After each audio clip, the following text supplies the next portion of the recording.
to another edition of the Paranormal Concept Show. I'm your host, Paul Rook, and we are exclusive to the PA UK network. As always, we are joined tonight by the Evil Queen, Kerry Greenaway. Ooh, the Evil Queen title's come back. And the King of History, Richard Clement. Oh, please. You're a king and I'm the Evil Queen. I love that. Yes, well, yeah. I've got to be the King of Kings, though. Oh, oh dear, I like that one. I thought we'd fit in with tonight's subject. You're ultimate king. So you've been practicing, yes. Absolutely. Got to be done, after the other week. I have not been called the Evil Queen for a long time. I know. I thought I'd drag it. Blast from the past, isn't it, Rick? Yeah, drag your title out from the closet, Oh. Yeah. Yeah. So how have you been anyway this week, both of you? Well, yeah, getting better. Yeah, well, I think everyone listening will probably hear that Kerry's sounding a lot better and getting over her little cold. But cold. I've been very poorly. Of course, yes. It's a little cold. Isn't it? Yes, and this end a few trials and tribulations, but nothing too major. So I managed to come through it. So yeah, just sort of sitting back and looking forward to this show. Excellent. Cool. Well, one thing I have been doing is binge watching the latest release on Netflix because it's just, I love the whole series. I'm going to put it out there. What, Star Trek Discovery? No, darling, that's you. Well, that was the latest one. I watched that last night. Well, for me, it's been The Crown, Series 4. Okay, yeah. And it's me as well. I'm a very sort of Crown person. It's very few series I do binge watch on release. And when I saw The Crown pop up last Sunday, I believe it was released on Netflix. It was all done and dusted by the end of the day. Yeah, it's very watchable and very gripping, isn't it? And you're on the edge of your seat all the time. I have to say, though, I would like to put this out to the majority of people listening. It's one of those fictions that's based on a certain amount of fact. A bit like the Dan Brown novels. A lot of things have been pulled in. Some of it's real, some of it isn't. Do you know what I mean? So you have to watch it very discerningly and don't take it as gospel history. Yeah. I would agree with that, yeah. There's a fair bit of artistic licence being used around sort of factual events. So yeah, but it is a cracking series. I mean, I should imagine there's a lot of conversations that are obviously in the show that didn't happen or are over-exaggerated just simply because no one but those two people that had the initial conversation would naturally know about. Well, yeah. I mean, it had been known that they had a conversation, but what the content was, no one knows. No, so there is a certain amount of, you're looking at things that hit the newspaper and you're looking at what actions that are recorded, like where the Queen was and who was where at the time. And you can sort of make a knowledgeable, just judgment, roughly, but you don't know, like you say, the privacy. And they haven't had access to the Queen or the main players in the series to actually get their take on it. So this isn't a biography. This is a fictional work based on the true lives of the people involved. So my question to you guys, to start the show off with this one, is Are you monarchists?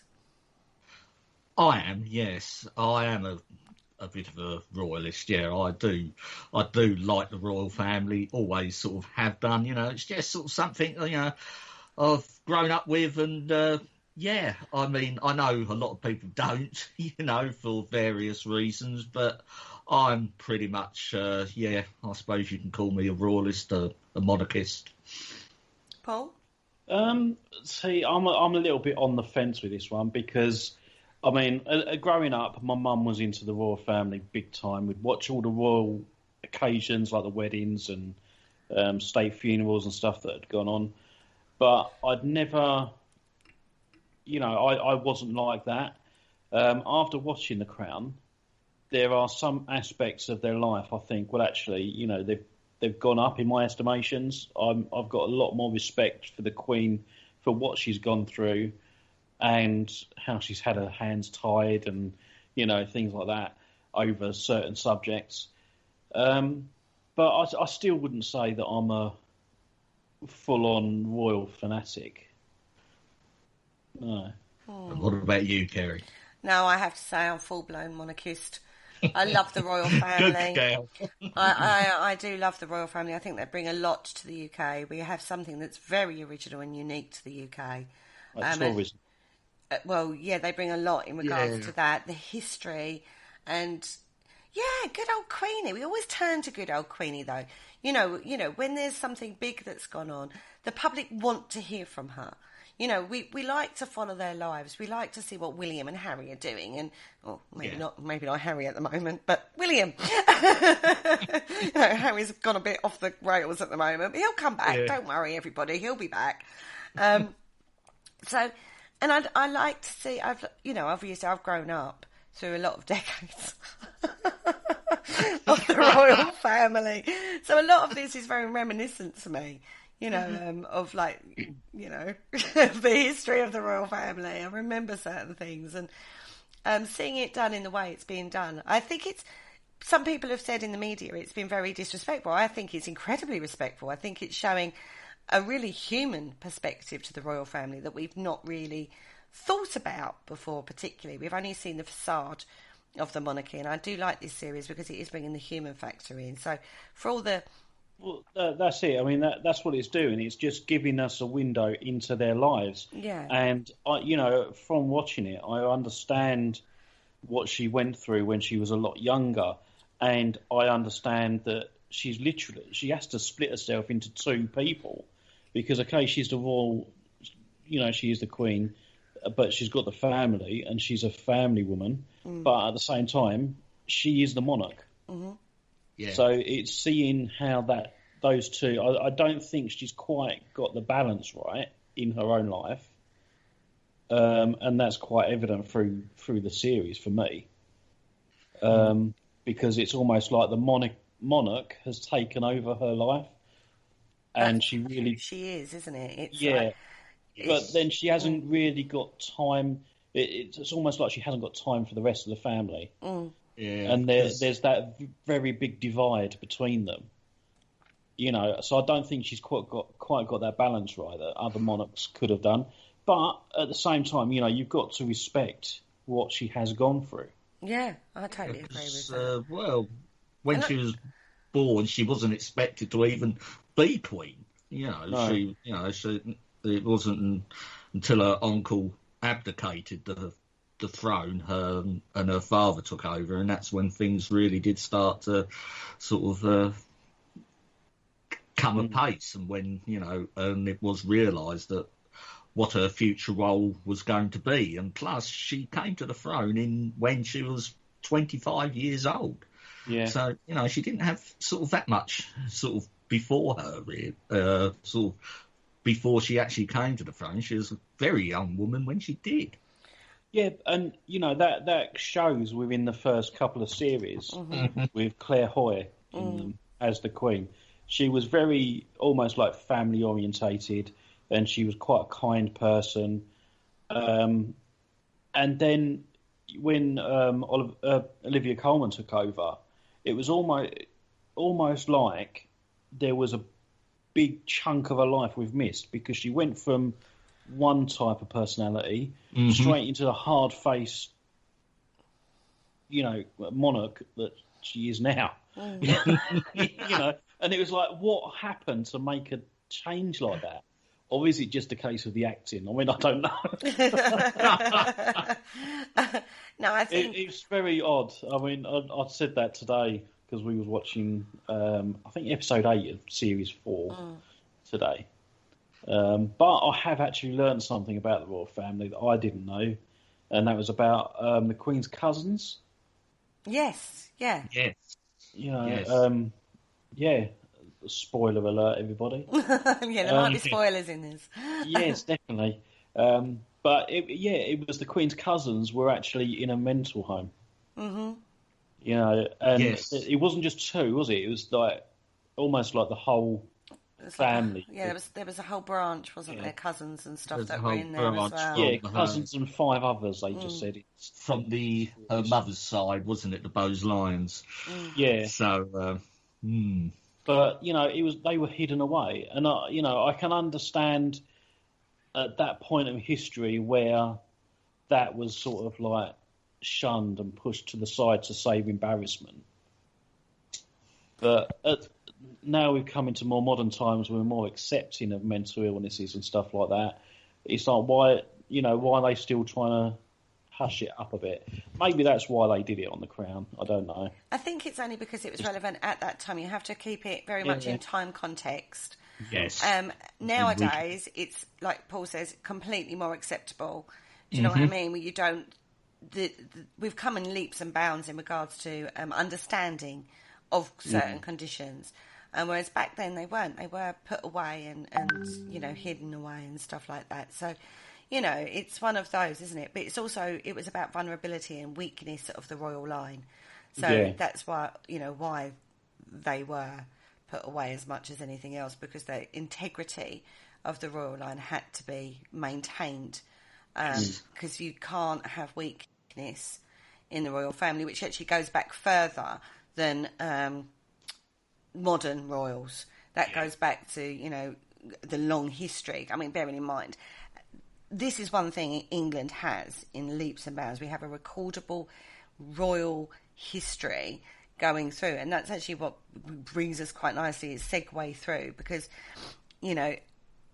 our historical reference is amazing in the UK, and I would argue that of any culture, our historical royal lineage is one of the best recorded. Definitely. And we haven't had it overthrown either. That's a key point, right? Yeah. Well, we had a couple of wobbles along the way, but no, generally it stayed pretty much intact. Exactly. But let's look at the locations, because you salivate over these locations. I mean, you forget the acting, which I think is phenomenal, but you look at the everything about this series is incredibly well done. From every detail, there's so much detail in this that is just amazing, and the locations they've picked to double up as some of the royal locations. That's what we're actually going to look at tonight, because it's absolutely phenomenal. And England's got a plethora. I mean, God, how many? We're Castle City, really, isn't it, in the UK? They're everywhere. And we can be quite blasé about it at times, can't we? But you can see why, sort of like Americans and stuff, they think, wow, and we should take them more sort of seriously when we go out and about and see them and meet. I still certainly enjoy visiting them, as I know you do, Paul, as well. And you live not too far away from a castle, don't you, Kerry? You can see it from I do. Yeah, I can see it from my bedroom window. Well, there you go. I can see it from my bedroom window. There's one not far from me where I'm sitting. Where are you? Oh, right. What's near you? Isn't it Tamworth? Oh, yeah, that's right. Tamworth Castle. And we've got like hundreds of them. Now, a lot of these castles you can't investigate. I would just like to put this out. A lot of these castles are still family homes. They're still lived in. They're still running as castles and, houses. And obviously, they couldn't access some of the royal, any of the royal residences, should I say. So they had to double up and use other locations for their filming, basically, didn't they, guys? And there's, altogether there was like 90 locations they've used in this series. And we're going to look at a few of them. And we're going to do a two-parter. So this is the first part of this one, because... oh my goodness, it's just amazing when you start talking about some of these places. And we're going to look at some of the ghost stories as well, because there ain't nothing better, as we found out last week on the Haunting of Bly Manor. A good old ghost story. You love a good old ghost story, right? Well, you've got castles, ghosts. I mean, what more do you want? Exactly. You don't really get any good ghost stories these days, I don't find. Well, like people say, like, no, do you think that's because the paranormal field have overtaken that? We're too busy focused on the investigation rather than the experience. Yeah, that's right. But with the films, it's more like slash them up, or they do have like ghost stories like Insidious and The Conjuring and things like that, but it's too Hollywood for me. I like the old Victorian type of ghost story, like Woman in Black. That was a good one. Yeah. And Bly Manor just fed into that as well. That's why I like that one. Fingers crossed, hopefully they're getting back to that sort of genre, because I believe there is another sort of spin-off from Bly on the way, so that's got to be good. And, of course, we're coming up to that time of year, Christmas time, and a few sort of these stories seem to come to the fore around this time of the year as well, because we always have them to fall back on. And even though sort of they're quite sort of, you can sort of look at these stories and think, but they are good stories. They are what makes these locations what they are. Well, at Christmas, forget TV, forget films. What about picking up a good old book? Because I've just got in my grubby little mitts the latest edition of Ruth Roper Wildre. Do you remember we had her on the show a little while ago when we were talking about haunted highways, weren't we? We were looking at that sort of thing. Yeah. Well, she's just released a book called These Haunted Times. It's volume 2, and it's all about good old personal experiences, not from paranormal teams, but from normal people that have been in contact with her, and she's written them up. So if you want good old personal experience ghost stories, pick a book up. That's where you're going to get them from, not TV or media. You're going to get it in a good old book. So pick that one up, guys. I'll advertise it on the Paranormal Concept Facebook page. And let me borrow yours. I will, darling. In support of that, I actually ordered all of Ruth's books today on Amazon. I've got the lot coming. And like we said on the show when we had her on, it was the good old ghost story she follows, and she searches that out and she looks for those. And that's what Ruth Roper Wildre does. And so if you want a good old ghost story to have a good old read of, then that's definitely one person that you need to be. And it's nothing to do with paranormal investigation. It's just focusing on a good old individual personal experience. Anyway, let's have a look at some of these locations, guys. Yeah, let's go. Yeah, I think the first one we should start off with is Windsor Castle, though. Oh, it's so iconic, that castle in itself, isn't it? It is, absolutely. And the castle that they used in The Crown for Windsor Castle substitute is Belvoir Castle. Belvoir? How do you pronounce that, Kerry? Beaver. Is it? It's actually said Beaver Castle, but it is spelled Belvoir Castle. So you're right, yeah. I was looking at that and I was thinking, how do I say that? Beaver Castle. Yeah, but we say it as Beaver. That's not how you spell beaver. No, you're right. I'm with you as well on that one. But apparently that is how it's pronounced. Apparently, according to my research, it was anyway. And Burley House as well is also used as Windsor Castle. Can you imagine it? Beaver Castle under a beaver moon. Yeah, Now, we're going to go into a little bit of depth on this one, because how this has evolved as a castle is very relevant in a lot of the castles around the UK. Yes, because particularly this castle is a very good example. I noticed, I sort of when you chose it, I thought, oh, good, it's sort of castles in the UK. We didn't actually have them here until literally sort of the Norman conquest, when they actually started to build castles. I mean, the actual concept of a castle is actually French. They're not English, and they used to. And after the Battle of Hastings, 1066, and all that, I mean, the Normans were trying to subjugate the whole of the UK. So what they done is they went through the UK, looked at strategic points, and built what were called Motte and Bailey castles. These were the earliest forms of castles you had, which were basically, you would find a strategic point, and then you would sort of, the Bailey part would just be like a flat bit of land, and that was where you would have your sort of settlement, and then you would build a motte, which was usually situated to one end, which was basically just a mound, a raised hill, and you'll have a basic structure on top, either a wooden palisade fort or, in some cases, stone. And they would situate on top. And and the thing being that if you were sort of like, you would carry on with your normal day and day-to-day life, but when your particular area came under threat from hostiles, you would retreat up into the motte and sort of hopefully fend them off. And plus they were also used as rallying points and marshal points for like the troops of the area as well. And a lot of castles here in the UK, and even though they've been sort of modified over the years, were originally Motte and Bailey constructions from the 11th century. Mm-hmm. And this is a pure example of that. So it goes through. So when you think castle, they're not built like you see today. The iconic castle that you see today, they would have gone through an evolution over time. So starting off basically with Motte and Bailey, that was traditionally the type of thing. I mean, this particular one, Belvoir Castle, was built in, oh God, when was it built, Richard? 1067? Yeah, just after the Norman conquests began, yeah.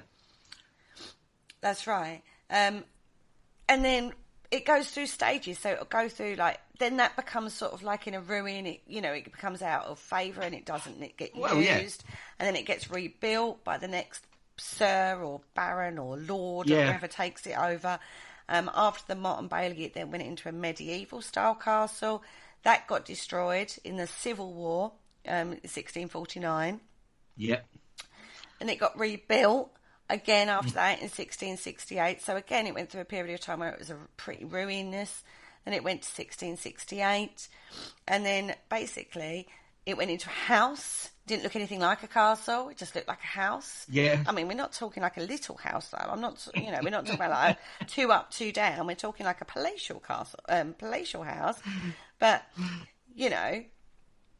which is quite common, particularly after the English Civil Wars. I mean, because the castles then were pretty much becoming obsolete because you had the development of the sort of modern weapons, gunpowder and artillery and stuff, and castles were not really they couldn't really defend against that. So sort of after that, I mean, a lot of the sort of castles, when they were when people did go back to them, they would sort of become more sort of fortified manor houses and stuff like that.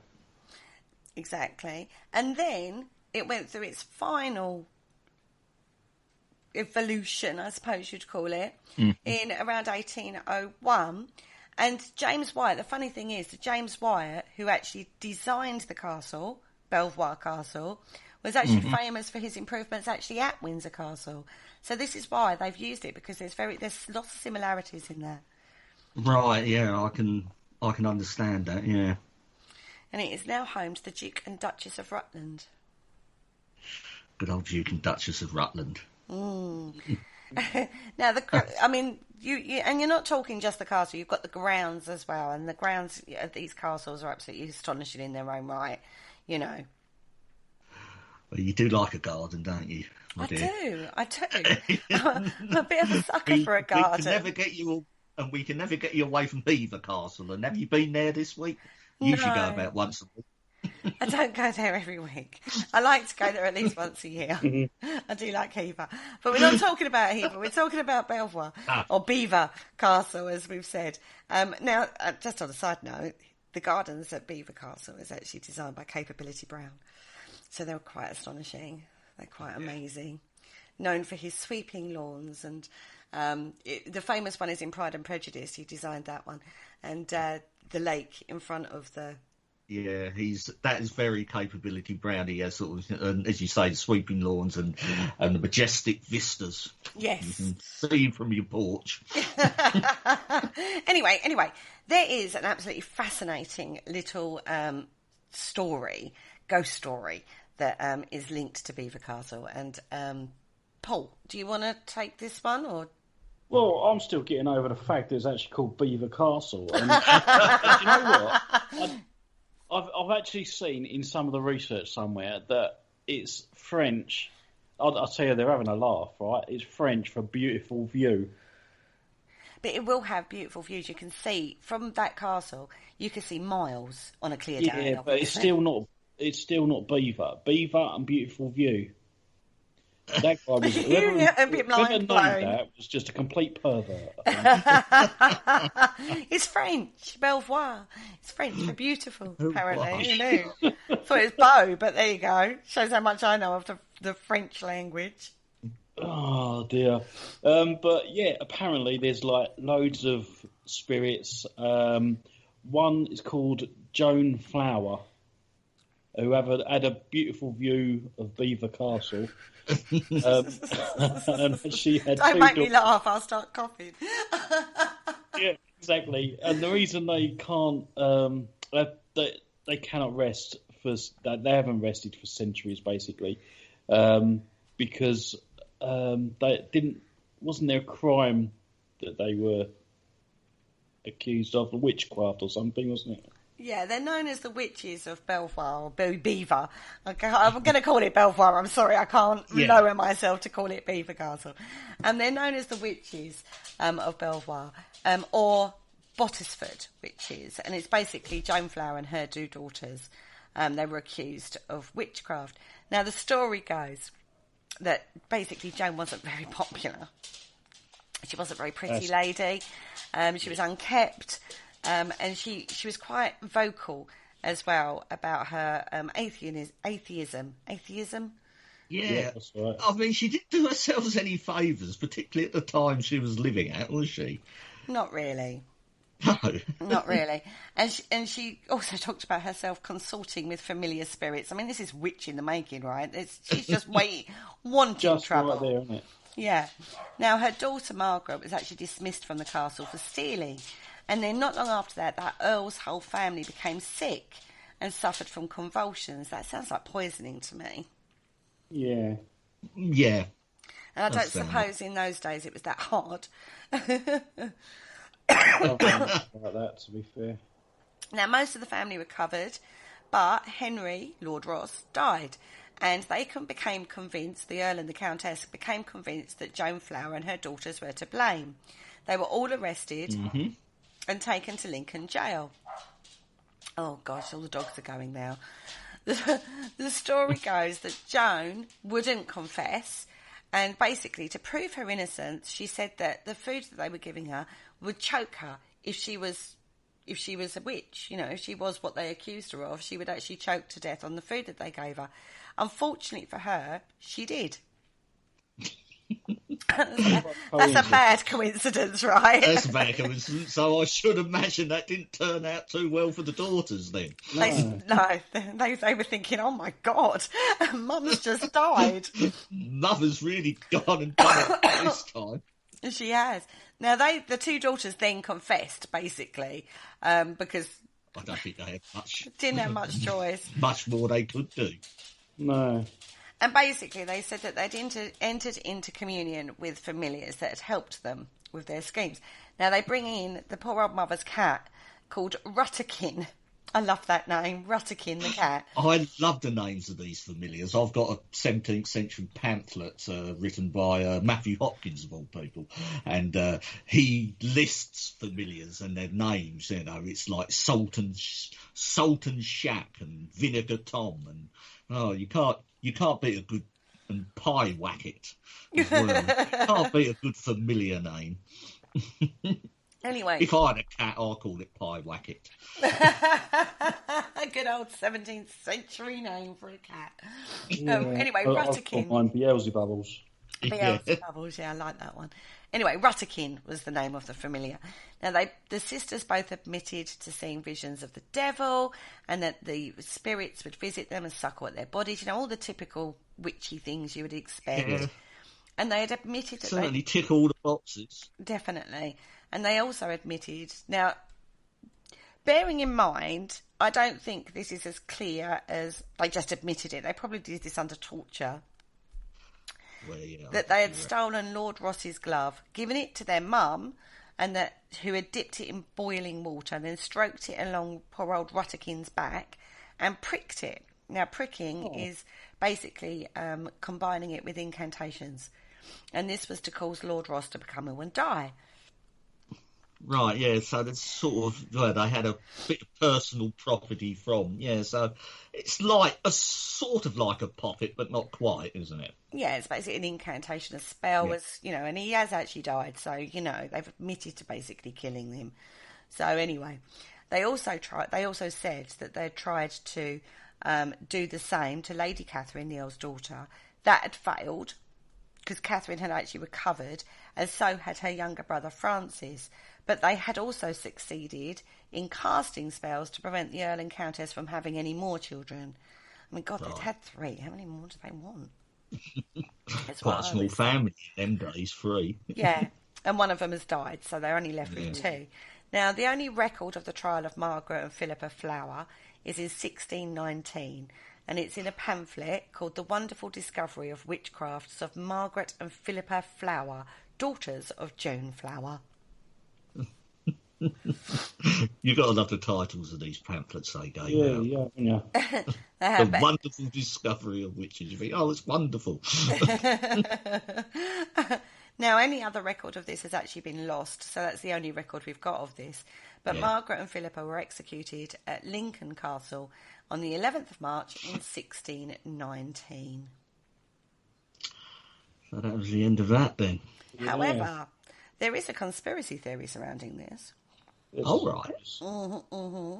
Historian Tracy Borman has suggested that the flower women, were actually framed.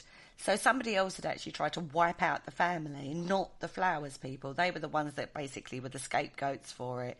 Mm-hmm. And King James I's favourite, George Villiers, the Marquess of Buckingham, is supposed to have been the one that tried to kill the family. But it's the Flowers girls that have actually taken. But to be fair, the Flowers girls didn't really do themselves much favours. That's all I'm saying, everybody. Yeah. Oh, that is interesting. Well, you can certainly sort of see, particularly someone like King James, as we discussed in the Gunpowder Plot episode. He was very much a believer of witches, wasn't he? Mm. And I can see why he would favour that over anything else. But it could have been employed by George Villiers to actually claim more power. Yes, and it was all about that. It's all political crap that goes on behind there.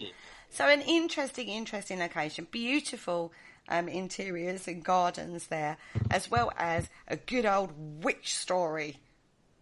You've got to have a witchy story.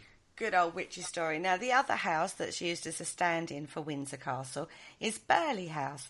Now, Burghley House is interesting. It was interesting to me, anyway. I don't know if it's interesting to anybody else, but it was interesting to me because it links in with a character that we came across. Actually, we came across his son in the Gunpowder Plot trials. Yes, Miss Robert Cecil, wasn't it? Robert Cecil was the son of William Cecil, who built Burghley between 1555 and 1587. Mm-hmm. Now, as we know, William Cecil was one of Queen Elizabeth I's favourites. Now, this was typical of Elizabeth I. I'd like to point this out as well. Elizabeth I was known as the Virgin Queen. Yeah. And amongst her courtiers and, influential men that she kept around her, she kind of insisted on unadulterated adoration from them. She felt like she was wedded to all of her male courtiers and counsellors, basically. So she didn't like it when they got married or wanted to get married. So a lot of people did it in secret. Robert Dudley did this. William Cecil did this. So they fall out of favour because basically they got married. But don't tell the Queen, I want to marry this woman and have a family, but don't tell the Queen because you'll get upset. Which he did. He got married in secret and, fell out of favour. But eventually she forgave and has them back at court. But it was a bit of a time for it. Yeah. That was a bit of a weakness of our Elizabeth I have to say. Yeah, she's got very possessive of the men around her. Very possessive, yeah, definitely. Now, William Cecil had fantastic... Oh, he was just an amazing character. You look into him because he's amazing. He was the Secretary of State. He was the principal advisor in domestic and diplomatic affairs, and he was the master of the Court of Wards. Mm-hmm. And these are very, very influential titles he's got. This is like the ear of the king or queen. Yeah, he certainly had the ear of the monarch. Mm-hmm. Now, he also successfully put an end to the French domination. Oh, my goodness me. Domination in Scotland as well. So he was very integral in that. Yeah, which was quite a feat at the time because, Scotland and France had very close ties. And to actually sort of break that, because that was always a constant sort of threat of the Scottish hordes coming over the border and sort of taking the English crown. So that would have been, I can see why he was quite well favoured for achieving something like that. Mm-hmm. Now, when his health failed him, he was succeeded in all of those roles by Robert Cecil. Now, these two men are very influential in setting up the spy system in the UK. Yes. Yeah, as we sort of came across when we done the Gunpowder Plot. I mean, quite early on, the plot was actually uncovered, but they let it sort of play through, didn't they? So they could really sort of cut the head off this whole sort of plotting sort of scheme that had been going on for years in Britain, with the Catholics and trying to overthrow the monarchy. Mm-hmm. Now, I will say this, though. Although I couldn't actually find any specific ghost stories for Burghley at all. There's loads of ghost walks and tours you can do. Mm-hmm. There's loads and loads of those sort of things. And I'm sure the local historians, if you went to Burghley and did one of these ghost tours, would come up with loads of Tudor ghosts and stuff like that, because that's the time period we're sort of like focused on with Burghley, or they focus on at Burghley. But one thing I did find out, which I thought was a little strange, to say the least, that the house itself is actually renowned for its hell staircase, which reminds me of Dante, quite frankly. The show give me that's what I thought when I read it. Yeah. Now, this is a ceiling which was painted by Verrio. It was his very last commission was at Burghley, and it shows the mouth of hell as an enormous gaping mouth of a cat with countless souls in torment within. Lovely ceiling. No cherubs there, guys. It's a strange thing. It is an odd thing, and I think I know the sort of painting. Of that certainly there is an image that comes to mind. I think I do have seen the painting, or certainly it was quite a popular theme at the time, because that sort of open-mouthed sort of demon, or in this case a cat with sort of spewing out sort of trapped souls and stuff, certainly seems to be popular. But quite why you want it in your hallway, beggars belief. Well, who knows, right? Paul, did you say something? I say it sounds horrendous, and to be fair, it's like, well, I'd rather have that, I suppose, a cat than a big beaver on the wall. Yeah, true, I suppose. You're still stuck on beavers over there, aren't you? Yeah. Oh, my God. Oh, it just conjures up so many jokes. We're on Burghley now, not beaver. So anyway, one thing I would like to say, though, is I think the only time I've come across a demonic force, it was in the shape of a cat. Really? Yeah. Where was that? No, that was to do with some work I was doing. Oh, right. So, yeah, it was actually a cat. So, for me, that was like, oh, that's interesting type thing. Anyway, we can't really... These two houses we've talked about, like I said, were stand-ins for Windsor Castle. So, let's actually have a look at Windsor Castle, which is where our beautiful Queen is actually in residence, isn't she, through this pandemic? She's holed up at Windsor. Yeah, she's only been... I think she came back to Buckingham Palace a couple of times, but no, they were at Sandringham for a bit. But no, she's held up back at Windsor now. We've sort of gone into the second lockdown, yeah. But that is her principal home, and the Queen will call Windsor Castle her home. Yeah, she only checked back at Buckingham Palace just to pick up the mail. Yeah. Probably. One thing I would put the note out for the milkman, no milk today. Yeah. One thing that has been noted, though, with this with the pandemic, is that all members of the royal family have taken to their own individual residences to keep away from each other, basically, just in case something untoward happened. Do you know what I mean? So that it still maintained the integrity of the royal family if the worst happened and somebody succumbed to the virus. So they've all had to hole up. They've not holed up as an entire family. They've all sort of gone to their own separate residences for the duration. Which is quite a common sort of thing when sort of likened throughout history and stuff like that. When threats have appeared, they will split. Even sort of governing sort of bodies and stuff like this, they would split up, sort of make sure that if one goes, you've still got a semblance of, government in order. Yeah, that's right. So it's like in America, for example, the president and the vice president can't come down together. They have to go to separate places. Yeah. Just in case. Yeah. Like they don't fly together all on the same planes and things like that, just in case. Yeah. Exactly. It's well known. So anyway, Windsor Castle. Let's have a little look at Windsor Castle. Now, this is where the history comes in regards to an evolution of a castle. Windsor Castle has 1,000 years of development. It does, yeah. And which is quite something. It's been the home to like 39 monarchs. Yeah. It was built by William the Conqueror or other. Conqueror. Yeah, he conquered a lot, didn't he, William? Yeah, he loved his conquers as well. I can imagine, right? All these battles in our history and that, they weren't battles at all. They were just conquer competitions. How much easier it would have changed history, though, wouldn't it? How funny would that have been? It would, wouldn't it? Gosh, anyway. It was actually formed as a part of a chain of defensive castles around London. Yeah. I don't know what the other castles are around London, but it would have been built about the same time they were building the Tower of London as well. I mean, these were the main sort of fortresses they built, and they would have originally been constructed of a sort of stone masonry. They put a lot of work into these. Yes, and the other thing the kings and queens loved about a royal residency was hunting grounds and access to London. So it is perfectly positioned with its hunting grounds and its access to London, which makes it so easy for it to become the royal residence. And Henry I was the first in 1110. Is that how you would say that? Yeah. Yes, 1110. Yeah, he was the son or cousin of William the Conqueror. Yeah.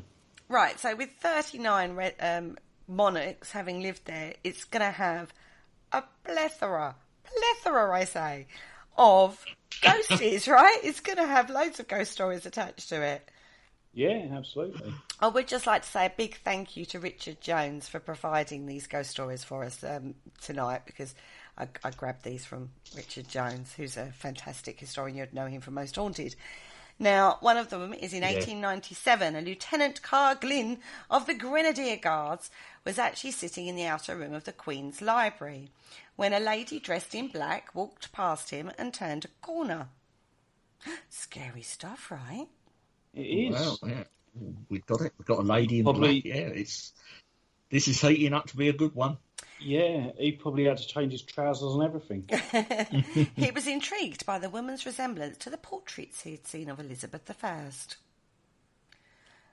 Okay. He followed her. He followed her, but could find no trace of her. And there was no doorway through which he could have left the library. Ooh. He asked an attendant who the lady was, and he was told that he was the only person that had entered the library that afternoon. And then the attendant said, "You've been honoured with a special sighting of Queen Elizabeth I." I think that's a case for Jonathan Creek. Well, a full-bodied apparition of Queen Elizabeth I walking through the library, right? Yeah, it could be that. But let's see what Jonathan Creek makes of it first. Well, one thing I would like to say at this point, though, this is a concept that we come across quite often in the paranormal field, is that where ghosts or apparitions pass through areas where there is no door or staircase or, or floor even. You hear footsteps above you, there's no floor. So we say that, or we believe that spirits are still living in the time frame that they knew the property. Yeah. It is a classic, I mean, you sort of look at, especially the older accounts of ghost stories, this is where the archetypal sort of ghost passing through walls and stuff actually sort of originates from, doesn't it? Sort of, and it's always in an old castle and stuff. And as you say, Kerry, with the development of castles and stuff, who's to say that there wasn't a doorway there?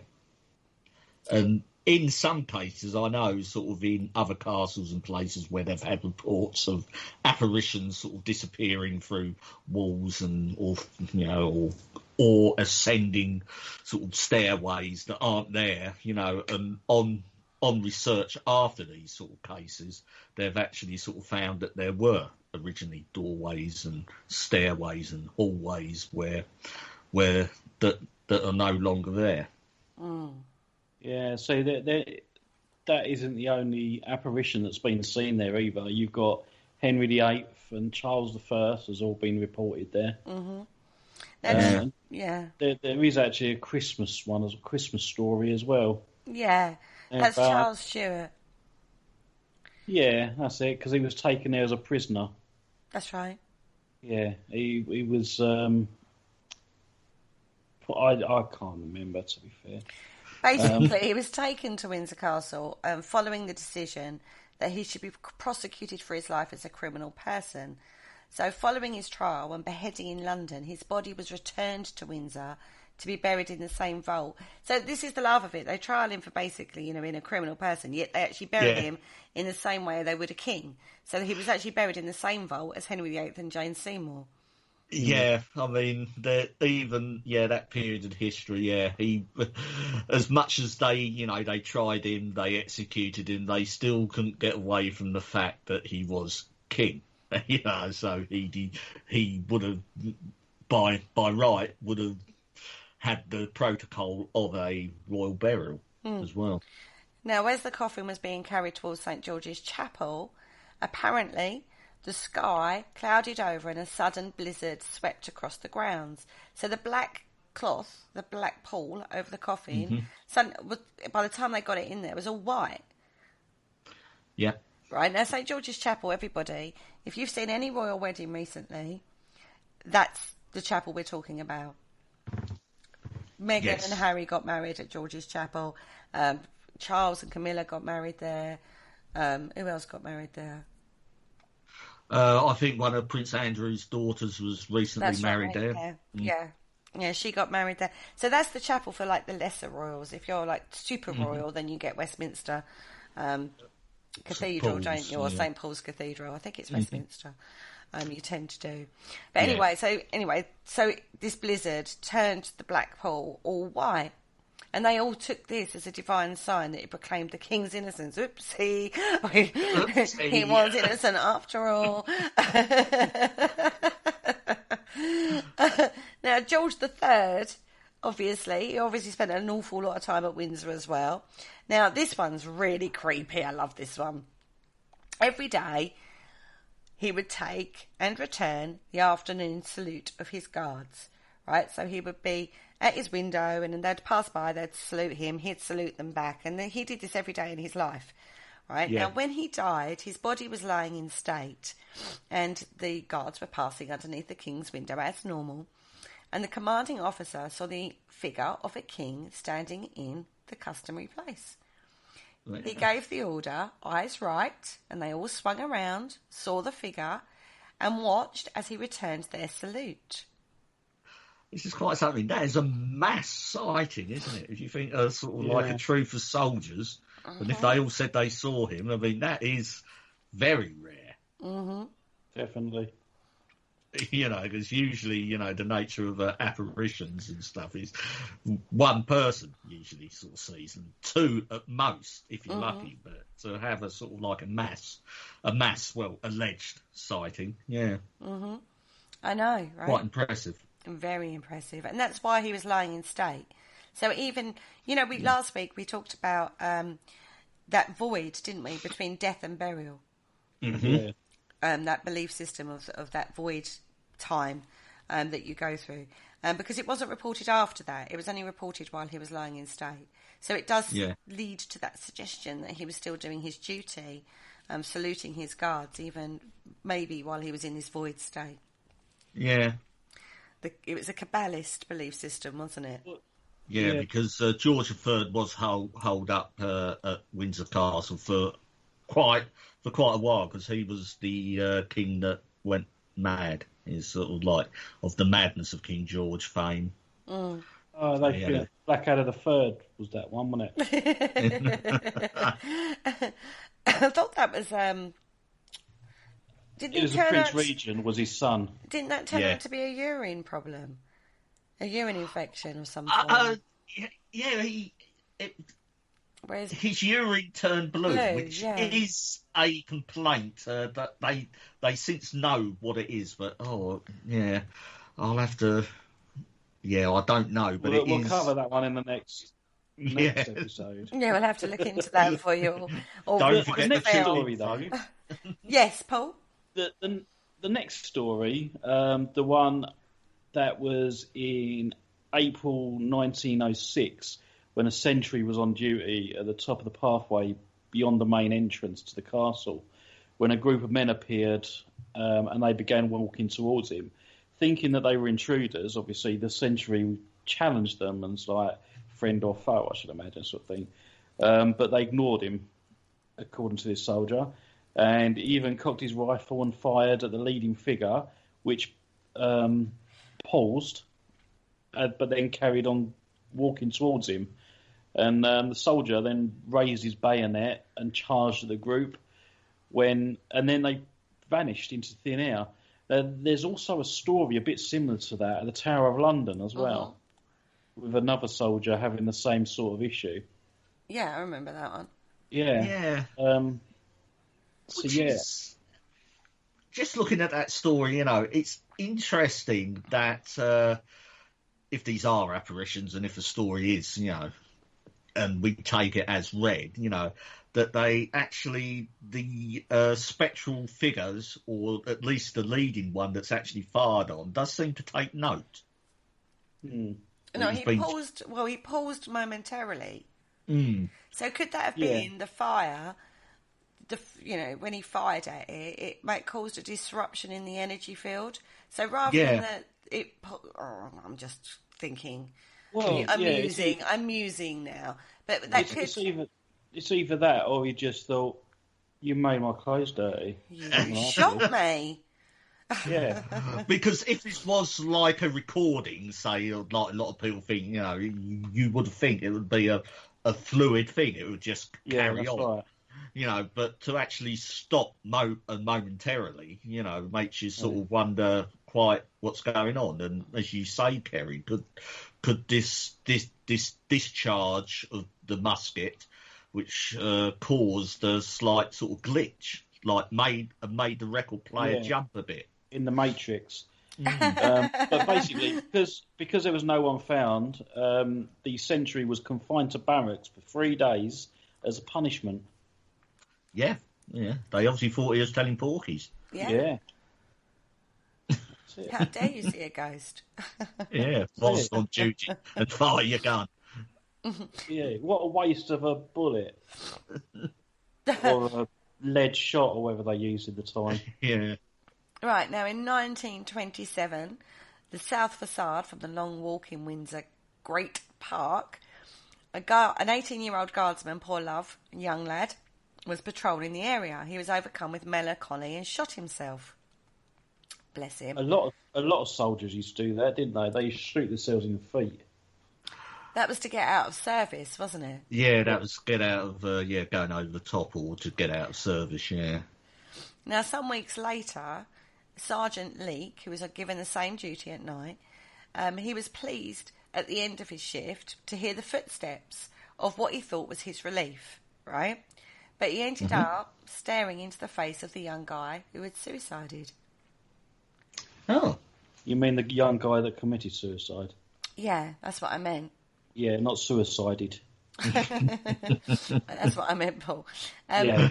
And you can imagine he was stood there in shock, staring into the face of this guy. And then the real guy, relief guy, came into view and it disappeared. And he told other centuries what had happened, and they all claimed to have witnessed the same thing. Yeah, sort of. It was probably, you know, they'd all witnessed it. Well, it's obviously they've all witnessed it at some point. It wasn't until someone spoke up and they go, "Oh, and funny you should say that. I've seen him as well." It's either that or they all wanted 15 minutes of fame, and yeah, I see it, and so did my wife. Now, I've got to give a shout out again. We got those stories about Windsor Castle from Mr. Richard Jones, who wrote a book called Haunted Castles of Britain and Ireland. So if that has whetted your appetite, then that's the book you need to go and check out for more stories. It is a good book. I have a copy. So that's where we got those ones for Windsor Castle. So thank you, Richard Jones, for doing that. He didn't do it specifically for us. He wrote the book, so, you know. Yes, he did. A personal friend Did of it mine, solely Mr. for Richard us. Jones. Yeah, bless him. But that's the good We're book. special. Because we're special. On that note, we've actually come to the end of the first half. Oh, that was quick. I know, we've only covered one of the locations, which is Windsor Castle, and the two standing locations for that one. This is why it's going to be a two-parter. Right. Yeah, we've got another 89 to go. 89, no. 89 or whatever. Anyway, on that note, we're going to take a quick break, and we'll rejoin you right after this.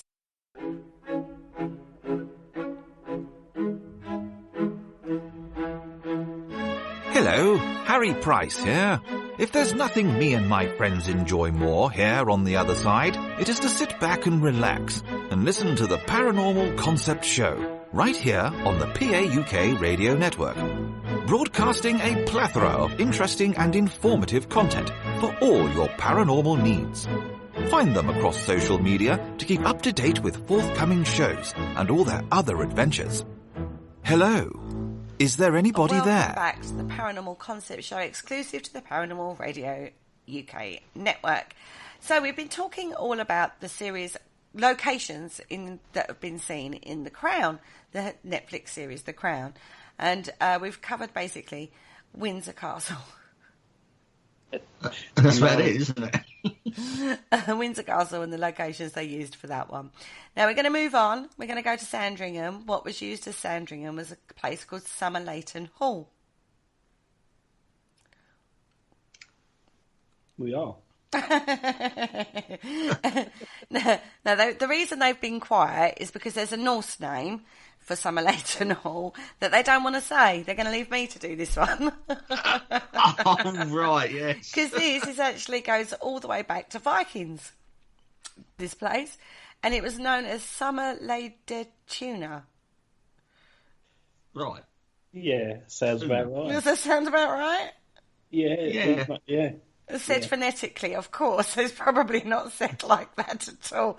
I'm sure there's not a tuna on the end of there. It's probably some other way of doing it. But anyway, it's had its name since the Vikings settled there on the eastern coast. Now, Ulf the Freeman, I love this. Ulf the Freeman was unceremoniously pushed off his holdings in 1068. Oh, right. Ooh. I know, that's when he lost his title there. And basically, it was given to Sir Peter Fitzobert. Ah, yes, a touch of the Norman conquest coming in there, isn't it? Yeah. Oh, Pete. Yeah, I know him, Pete. Yeah, you know him well. He married Isabella Jernigan, who is a prominent Danish family, and had been warlords to King Canute hundreds of years before. And that's where the dynasty at Somerleyton began. Ah. Uh-huh. Yeah, and King Canute's got a connection to your area as well, hasn't it, Kerry? Canuden, that's one of his places, isn't it? I actually went to a pub of the name of King Canute, to be fair, is where my brain went on that one. I was thinking, what's he talking about the pub? Why is he talking about the pub? Yes. No, it's because he's got a connection to that area. That's why they use those names. Yeah. Yeah. Very much so. I don't know why. I don't know the history of that. I can't imagine why. Well, it is believed King Canute as well. He's famously tried to hold back the tide, didn't he, to prove that he wasn't divine, to his subjects. And apparently they think he may have done it off Canvey Island. Yeah. No, the reason that's got the connection there is because, the flood in 1954, I believe it was. Yeah. There was a big flooding going on, and Canvey got flooded. And where the King Canute pub is, it used to be called the Red Cow. And that was where the floodwater stopped, because that's the highest point on the island. And that's why it got changed to the King Canute. Oh, I see. So that's why we've got that link. But it's not actually I don't think it's got actually anything to do with the real King Canute. I think that's only because of that. Because it did get changed. It was the Red Cow before. Yeah. Anyway, okay, well, let's get back to Somerleyton Hall. Yeah. Because we've gone way off piste on that one. A manor house was originally built there by Sir Peter. And then that was handed down generation to generation. And then basically John Wentworth purchased it, transformed it into a Tudor Jacobean mansion. And then, so this is more of a house than a castle. Yeah. But it stands for Sandringham, because Sandringham isn't a castle, is it? No, it is a house, yeah. And this is famous for its maze. It's got a massive hedge maze. So if you like mazes, then you need to go to Somerleyton Hall. That was actually created in 1846. The maze. Okay. So that's good. And another little interesting known fact about this one is that the clock tower in the grounds should have been on the bank of the River Thames in place of Big Ben, but it was considered too elaborate. Oh, right. That'd be interesting to go and have a look at that. Yeah. So it's quite a fancy clock. Now, this actually has been featured on Most Haunted. Yeah, a couple of times by the looks of it, is it? Or just the once? I believe it was just the once. So if you want to go and check it out, you need to go and check out Season 6, Episode 3 of Most Haunted to see the beautiful inside of Somerleyton House. And basically, lots of things go on here. Poltergeists, full body apparitions, feeling sick, footsteps, whispers, servant bells ringing. We talked about that in the bell ringing show. Yeah. And room 7 was actually locked for more than 20 years because staff and guests had strange and terrifying experiences in and around the rooms. Oh, right. Now, they think this is down to a Scandinavian woman named Anna Maria Christensen. Now, she was pregnant and got murdered, Jack the Ripper style, everybody. Oh my God. By the unborn infant's father. And then he just buried her in the grounds of the hall, which makes me kind of think that it might have been one of the owners of the mansion. Yes, possibly. Yeah. He would know where to stash the body, wouldn't he? It was quite common in those days for the old lord of the house to have it away with one of the maids and get them pregnant and then either cast them out, deny all knowledge, or murder them. Yeah. Unfortunately. And a Victorian woman has also been seen wandering near the staircase. Now, she is seen... Now, this is different because a lot of apparitions, you don't really get detail. Now, she's supposed to have an elaborate black and white dress with pearls and jet. So it's clear that you can tell. Recognise the gemstones and everything, yeah. Yeah. Interesting one, that. We'll have to go and have a look. Well, they think they think that that's actually a former owner, and there is actually a very high electrical field detected on the staircase. Okay. Now we would go. Let's check the electrics, right? Yeah. Straight away, let's have a look at the electrics. Let's look at EMF fields. Let's see what's there. Well, apparently there's no lighting or wiring on the stairs. Dun dun dun. That's interesting. It would be interesting to actually go and... Well, I take it they have done tests and experiments regarding the staircase, baseline tests and stuff, and if they are picking up stuff, yeah. I don't know where that information came from. I would just like to point that out. That could have come from Most Haunted.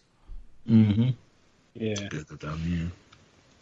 I would like Very to say possible. that. I don't know. So whether if you wanna see what the inside's like, go and watch The Crown. it's again, it's beautiful, absolutely beautiful. Now it stands in for Sandringham. Now Sandringham is famous, right? Queen goes there an awful lot. It's 8,000 hectares.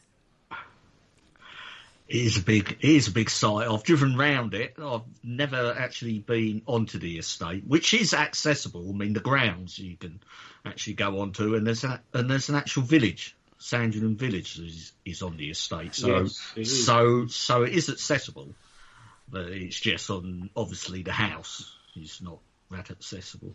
Is that where she keeps all our racehorses? I'm not too sure. I don't think so. I mean, the Queen famously spends Christmas at Sandringham, doesn't she? Mm. That's a sort of Christmas residence. Prince Philip spends a lot of time there, I believe, because he quite likes it there. And my parents did go there and a few years back, and I think that's where they keep a lot of the royal motor pool are actually kept at Sandringham, a lot of the cars and stuff.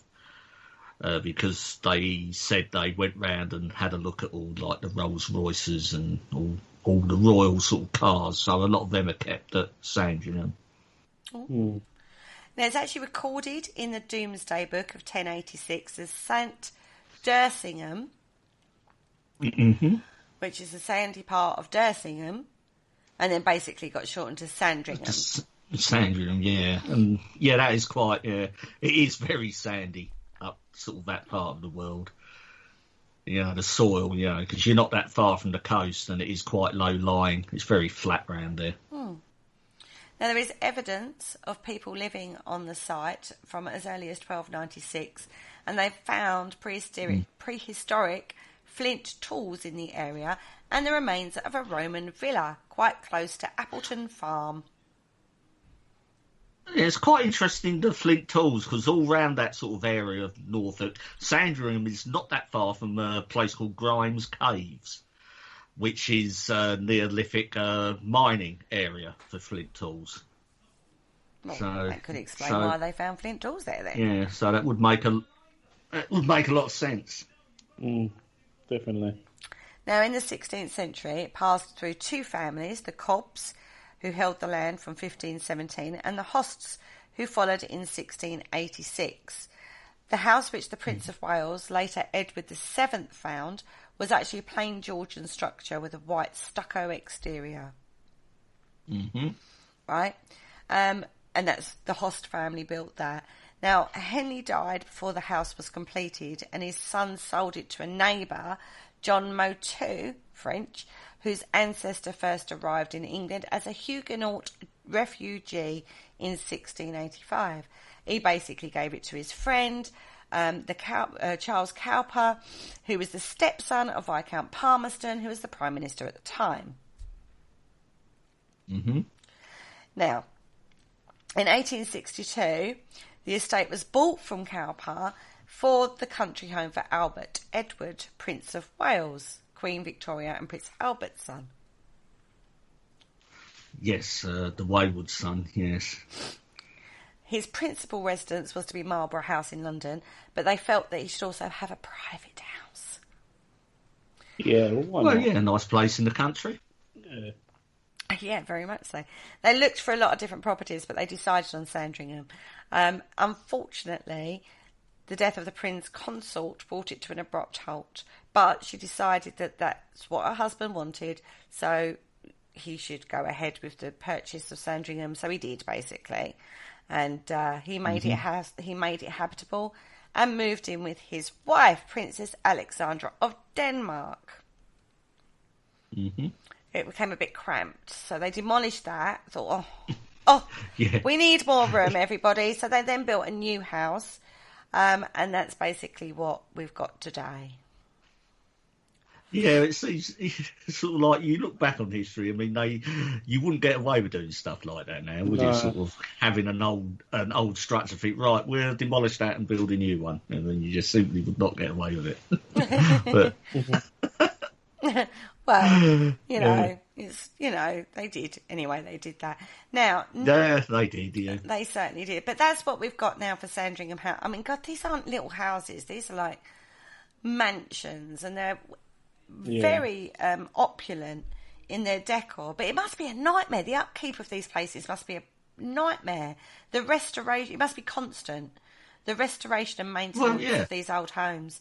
And when you think about it, you think... just think of electric, right? Trying to put...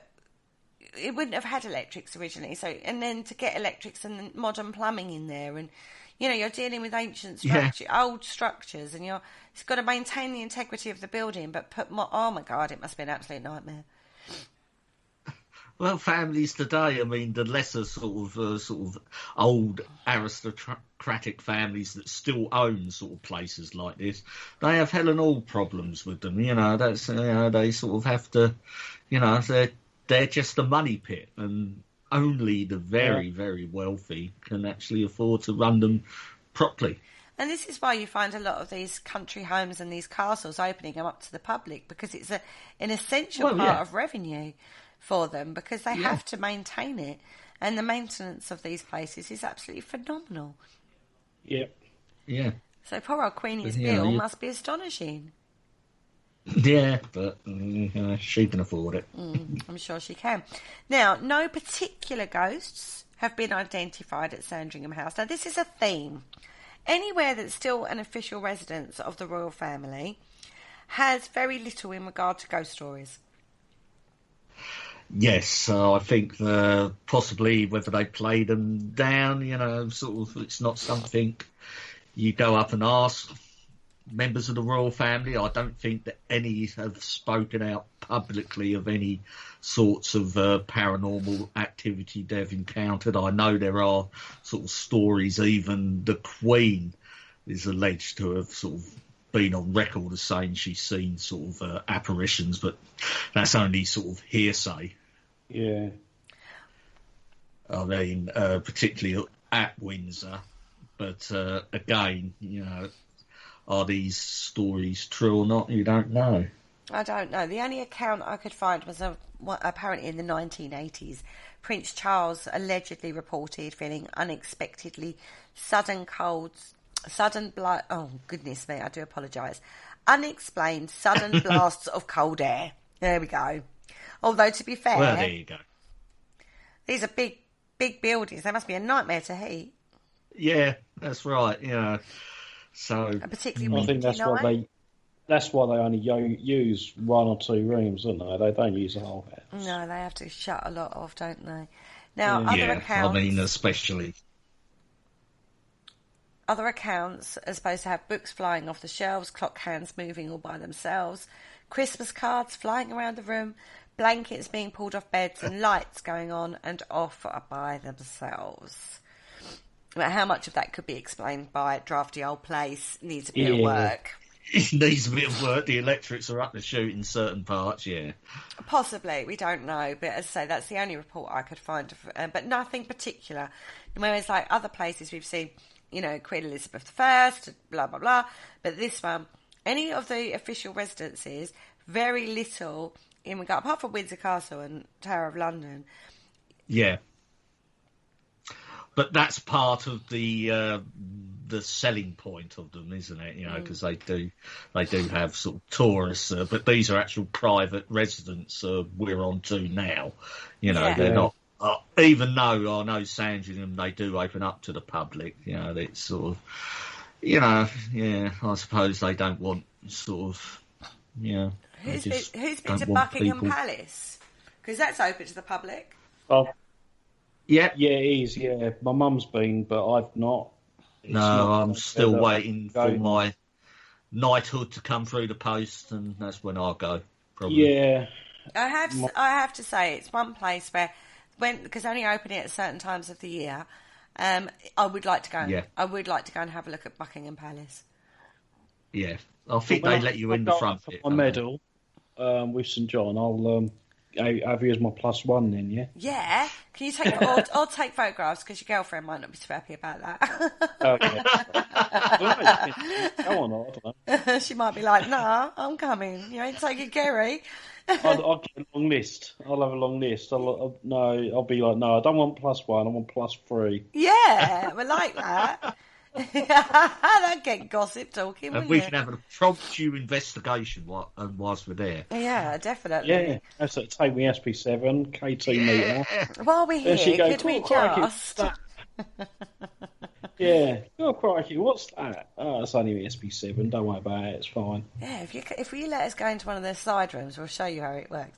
Anyway, the Buckingham, lots and lots of different locations for Buckingham Palace were used in the Crown. Wilton House and Moor Park Mansion were used, as well as Lancaster House. Now, Lancaster House is the one we're going to talk about. Now, it was previously known as York House in 1825, commissioned by the Grand Old Duke of York, even. It must be massive because he had 2,000 men. He had.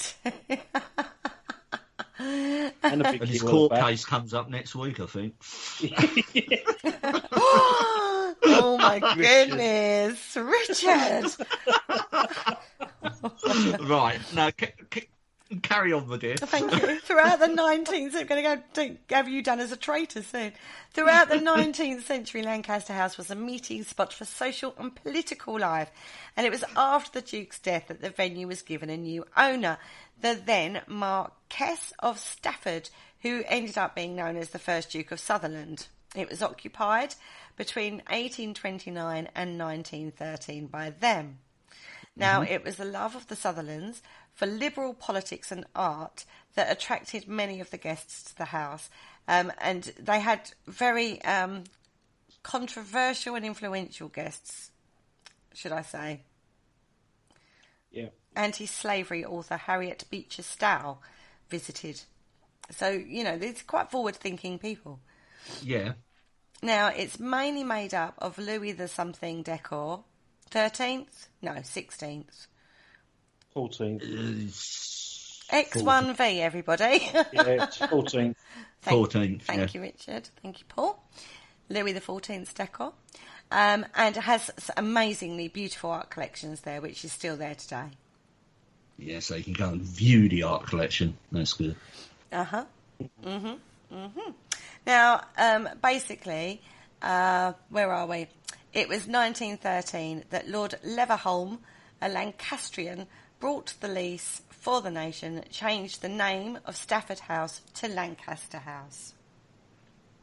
Well, yeah, if you're going to buy a house and it's got, you might as well call it after yourself, mightn't you?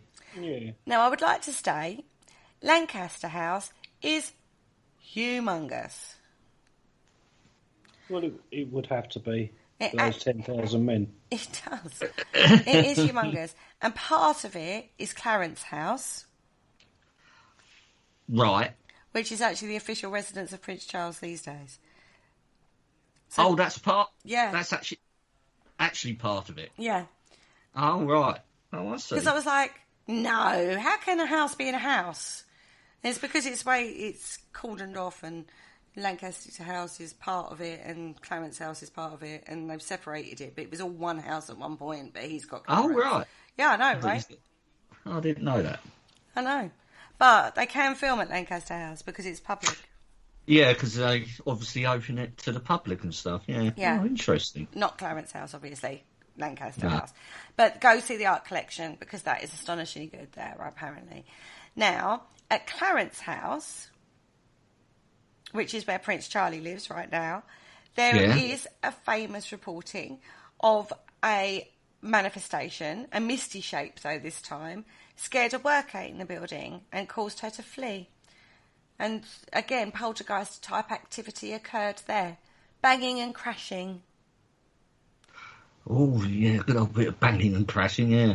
Well, it wouldn't be a poltergeist without a bit of banging and crashing, would it? I love a bit of banging and crashing. But that's come from a worker, not from Prince Charles himself, so we don't know really much about that. Now, that is just one of the locations they used for Buckingham Palace. Amazingly beautiful location in its own right. Actually, one thing I would like to say is while I was looking into this, the land the Crown owns, or the Crown estate owns, not Queen specifically, it's the actual estate, is, you wouldn't believe it. Well, she's the biggest landowner in the country, isn't she? Yeah. In the world. In the world? Oh, okay. She's in the world. She's like the most biggest landowner ever. She owns things off the sea and everything. You have to go and ask her for all sorts of things, permissions to drill and, good, honestly. And a lot of London streets, she owns, like, it's just crazy. When you look at it, it's crazy. We were looking at this the other night, weren't we? Yes, we were, actually. She owns sort of like, was it Regent Street? Yeah, she owns, St James's and Green Park. I mean, and this is just in London, Yeah, but she's the only person in the country that don't need a driving licence. Is she? Yeah. Well, she does. Yeah. She literally owns yeah, it, she doesn't. Does Philip have to have a driving licence? Just go. Yes. All the Philip. other royals are all subject to all laws and regulations, but the Queen isn't subject to anyone. She can't even be convicted of a crime. No. Any crime. Well, you tell that to poor old James Stewart. Well, yeah. He was. Charles Stewart, yeah. Charles Stewart, sorry. Yes, but, that was, Different times, everybody. Different times, yes. Now, Buckingham Palace is in the very heart of London. Again, you can't get more iconic than Buckingham Palace, can you? No. Well, it's what everyone will know, sort of worldwide, as the sort of residence of the Queen, isn't it? Even though it's not the official residence, and I believe the Queen doesn't even own Buckingham Palace. That is actually the local authority own it. It's actually a council house. What? She lives in a council house? Nah. The local authority own it. And that's probably because then they have to foot the bill for the maintenance and not she. Yeah, that's right. Right. Yeah, it's not mine. It's yours. Basically, it's the state palace. It's what it's the administration of the royal family. All the administration and everything's done through Buckingham Palace. It's like the offices. It's like the royal offices. Oh, it was actually built in 1703 and was basically built by architect William Wynd as a large townhouse, it's huge, for Duke Buckingham. In 1761, King George III bought the property as a private residence for Queen Charlotte, and then it was called the Queen's House. In the 19th century, it underwent renovations, added 3 additional wings, because you need an extra wing or two, don't you? Well, yeah, and the central courtyard. Which is basically what we see today, isn't it? Because originally, Marble Arch was actually at the front of Buckingham Palace. It was, yeah. And then they moved it because when Queen Victoria moved in, they couldn't get the coaches through it. So they moved it to, Marble Arch, Tyburn. What was Tyburn? They moved Marble Arch to there. So Marble Arch is basically the old gatehouse to Buckingham Palace. Yeah, that's quite an astonishing thing, isn't it, really? Well, in 1837, it actually became the London residence of Queen Victoria. And isn't that whose big statue is out the front? Yes. She's the... That's a big old statue if you've ever been there. It's a roundabout, isn't it? Yeah, I've been outside Buckingham Palace, but not in. Yeah, I went there, I used to go years ago, watch the changing of the guard and all that. It's certainly, one of the tourists' must-visit places. They have all the pomp and ceremony there. It is, because you get a good prospect of the palace because you sort of come off Trafalgar Square through Appletree Arch, and then you've got the long mall with the palace right at the end. And sort of bordered by one side, I think you've got the Royal Park, is it St James's, and the other side you've got all the royal residents, like sort of places like Clarence House and St James's Palace is off on the side street as well. In Kensington. Mm-hmm. I've been to Kensington and inside Kensington as well. Although I have to say, you do only see a small portion. You don't see the whole thing. I saw Princess Diana's dresses that were on display there. Yeah, because Kensington Palace was her residence, wasn't it, in London? Yeah, isn't that where the boys resided as well, at Kensington? Yes. I had afternoon tea in the They grew up. Orangery. It's very expensive. Got to have an orangery. It's very expensive.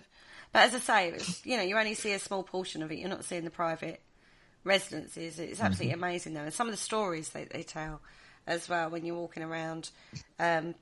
This is one thing I would say. Whenever you go to these places, these castles or these massive houses, always talk to the person that's in the room. There'll always be, I don't know what you would call it, an attendant in the room, wouldn't there? Yeah. Wherever you go. And that's what they're there for. To talk to, and they're more than happy because they're usually volunteer staff, and and these people have a wealth of knowledge of the particular room you're in and all the artifacts and whatever's in the room. Yeah, and you can get a lot of information from them, more so than sort of trying to find it yourself on the internet and stuff like that. They're not just there to make sure you don't do something you shouldn't do. They're there to talk to. So don't ever feel you can't talk to them, because they will explain things or tell you things or, explain some of the history or some of the funny things. When I was at Kensington Palace, one of the attendants was actually talking about a ghost story in one of the bedrooms. And my mum was going, are you sensing anything? Are you sensing anything? And I'm thinking, there's hundreds of people around me, Mum. I can't sense anything beyond my people that are around me at the moment. Yeah. And so you're not alone. Yeah. So you didn't go into full trance then? No, I didn't go into full-blown trance and didn't do me necromancy there at all. But it was really funny. Talking to the attendant, and he was talking about this ghost in the Kensington Palace and in this particular bedroom, and that's why they use it as part of the tour, because no one was staying there. I think it was it an Anne? I think it might have been an Queen Anne bedroom or something like that. Anyway, I'm doing that from memory. It could be completely wrong, but it was really funny because my mum, she's in my ear, going, "What are you getting?" Like, nothing. It's like every 2 seconds there's somebody else coming into this room, Mum. It's like very disruptive. I can't concentrate on a thing at the moment. She took her weird daughter with her and you couldn't even sense anything. I know, how wrong was that? Anyway, where was we? We're talking about Buckingham Palace, aren't we? Yeah. I got off topic, we went to Kensington, but we're now on Buckingham Palace, we're back to there.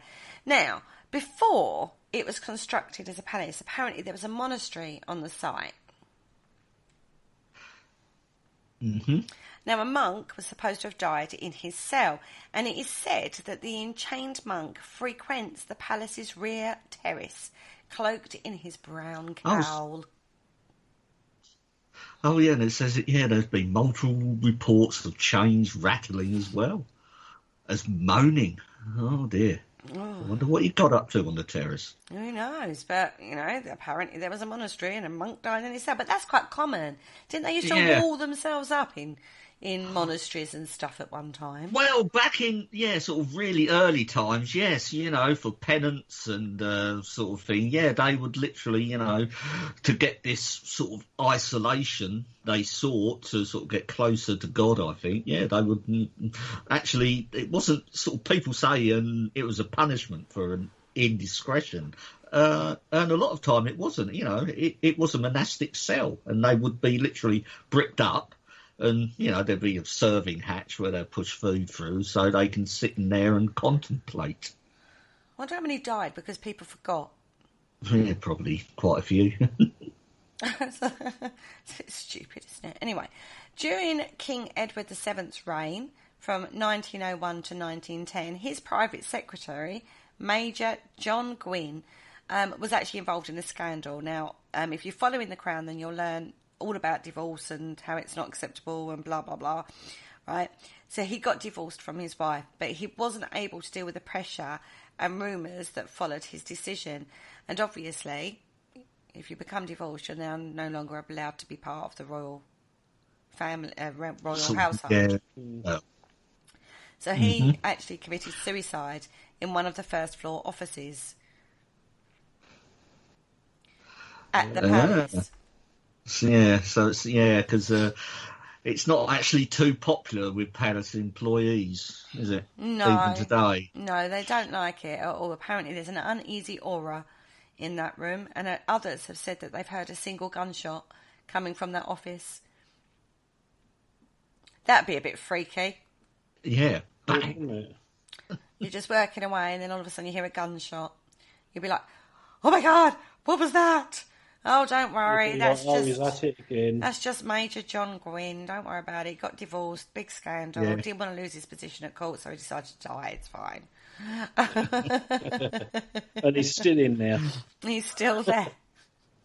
Oh, dear. Bless him. Still serving the Queen and her family from his little office. And just to remind them. Yeah. Yeah, I'm still here. Bang! You hear that? Mm-hmm. Yeah. So he's still here. Not gone nowhere. Right, now let's go on to some of the lesser ones, because loads, like we said, loads of places have been used as some of the Crown's interiors, exteriors, all sorts of things. Now this is one of my, again, love this house. I've been to this house a few times. We've been to this house, guys, haven't we? We have, yes, we have. And when I see it on the telly, I had to say to Kerry and Richard, "Is that where we've been, Hatfield House?" Mm-hmm. Yeah. Yeah, I had to check because I just remembered the floor, and that was the room that we couldn't get Richard out of. Yeah. He was talking to the woman sitting in the corner. That's right, it was, wasn't he? And he was like, "Come on, Richard, we want to go home. It's 10 o'clock." Yes, I was, and for the listeners, I was ridiculed from the moment I set foot in that house to the moment I left. I don't remember that. Oh, no. That was because he kept going, "I've seen that on, what was it, Bargain Hunt or Antiques Roadshow or something." Yes, especially the two girls, yeah. So every time we saw something really, really superbly opulent that, you would never see on the Antiques Roadshow. We was going to see that on the Antiques Roadshow, did you? Anyway, this is Hatfield House. Now, Hatfield House is a Jacobean stately home. It is beautiful. It is huge and beautiful and amazing and gorgeous. And it's famed for Elizabeth I's time. She was actually there quite a lot in her childhood, first growing up. That was where her residence was. She loved Hatfield House. And actually, it was actually at Hatfield House where famous, she was under the oak, and they rode out to see her, and she said, "This is a glorious day," or something like that, wasn't it? It's a famous saying that she said when she was told that Mary had passed and she was now Queen of England. And allegedly, you can still see the oak where she got told. Personally, I don't think you can, but, that's my opinion. There's a lot of trees there, aren't there? There is a lot of old trees there. It's a very old estate. Yeah. Right, now it's supposed to be haunted by its former... You can tell this house has got, literally, it is designed for ghosts, right? Oh, yeah. It's actually supposed to be haunted by a former royal resident, as well by a veiled lady, a mysterious coach led by ghostly horses that belt down the driveway and enter the house. Love this one. It enters the house, disappears as it goes up the staircase. That would be a sight to see, everybody, wouldn't it? This is a bit like the cage pool, isn't it? Do you remember that story? It is. I bet it was on Antiques Roadshow as well. Now, the passageway in the old palace is said to be haunted. Phantom footsteps have been heard walking down the passage, followed by the eerie sound of a door opening. And it's then said that spooky footsteps are heard descending the stairs. You know that was, don't you? That's the Antiques Roadshow camera crew. Now, in 1835, the first Marchioness knocked over a lighted candle in her bedroom. This caused a fire, and unfortunately she lost her life. Now, it actually destroyed most of the west wing of the house, and her ghostly apparition has been seen walking along the long gallery. Remember the long gallery, guys? Yes. Yeah. Now, she would Didn't have a table tennis thing on that one. Yeah, they had a table tennis they table. did have a table tennis at one end of the room, And they also had a beautiful... Strange things you remember. Strange things you do, because I didn't remember that. I'm more focused on the crystal... They had a crystal tea set. I spent a long time salivating over the crystal tea set. This house is still occupied, isn't it? Yeah. Yeah. And it's the family that had their table tennis they did. thing out the day before or something. And Yeah, they did. Right, so she would regularly, the Marchioness, back to the Marchioness, we're all going back in time to our trip to Hatfield House anyway. Yeah. The Marchioness would take regular trips to London in her coach and horses, and this is who the Phantom coach and horses are supposed to be. Right, they must have picked her up from her bedroom door by the sounds of it, and if they went up the stairs in the coach and horses. It doesn't bear thinking about, does it? Now, Queen Elizabeth is also said to haunt Hatfield House. A ghostly apparition of a lady has been seen to exit the old palace gateway, cross the street and enter the nearby church, where she sat. I hope you mean Queen Elizabeth I. That's what I said. Okay. I say Queen Elizabeth. Oh, yeah, sorry. Yeah. Sorry, everybody, I'm not killing off our Queenie. A bit premature then, got worried. Maybe I'm having a psychic moment. No. It's Queen Elizabeth I. Now, she goes to the nearby church where she suddenly disappears. Now, where Hatfield is, there's like, you go down and you enter it sort of by the side and you pass the church and then you go through a lot of outer buildings, which would have been like stable blocks, and the original Tudor house is there as well. That's not what you go into, the actual big house. It's beautiful. And there's a hell of a lot of grounds as well, but they're more like deer parks, aren't they? There's like forests and deer parks. Yeah, I mean, it's sort of like, it's a bit deceiving in Hatfield House. Because one side, it just looks over sort of like the countryside and stuff. But when you actually enter into the main part of the house, sort of drive in, you actually it's actually built right at the edge of town, isn't it? Yeah. Yeah, it's sort of like you go through quite a modern housing estate, you turn the corner, and then you've got the gates of Hatfield House there, which is, it's quite something. Is it English heritage? No, I think as Paul said, it's actually privately owned, the house. Yeah, it is. It's privately owned, yeah. I still thought it was still part of... Oh, they probably get, money from English Heritage or a National Trust, but there is a family that actually still own the house. It's still in possession of whatever family's got it, yeah. Just like to say, the library is a life goal for me. I want that library. And they have vaults there where they keep like the old like books and scripts and scrolls and letters and stuff like that. Oh yeah, which is kept at a certain temperature, like a proper temperature control. And to gain access to that, you would have to be an academic or something like that, Because I did ask. Yeah. And they went, not unless you've got special permission for a specific reason. I was like, damn it, can't I just go and have a nosy? No, afraid not. Afraid not. He said, well, I am thinking of writing a blog. Yeah. Can't I just go and have a nosy? No, you're not allowed to. You have to book it. Right, so let's go on to Eltham Palace. Eltham Palace. Eltham Palace. That's in Greenwich, southeast London. Now, this is a Art Deco themed house, and again was used for quite a lot of the locations, travel themed locations, including Bermuda Government House, the HMSS Queen Mary, and the Queen's Quarters of the Royal Yacht. That's what was filmed here. Right. Okay. Yeah. Mm-hmm. Now, that is supposed to be haunted by a former member of staff who died a week after retiring. That is sucky. You retire and then you die a week later.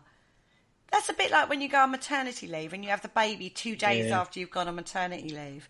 Don't get time to enjoy yourself. That's really bad. But this is quite a classic ghost story when you sort of like and look at it, because the man matching the description has been and has the same accent, is said to give guided tours to visitors to the site. Awesome.